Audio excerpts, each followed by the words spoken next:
Backyard Farmer Garden is almost 15 years old, and as you know, as we've talked in the past, it took a lot to get to where we're at.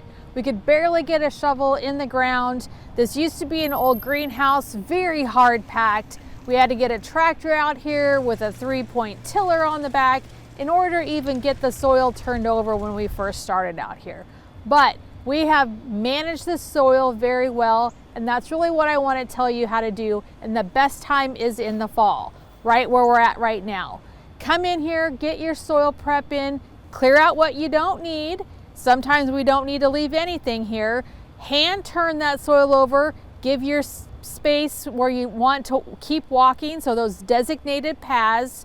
Turn the soil over, leave it big and lumpy, and then add that compost and let winter do all the work for you. It'll break down, it'll move that compost down into the soil structure, and you'll have great soil next fall. So get your shovel out, don't have to go to the gym when you do this, and you'll have great soil.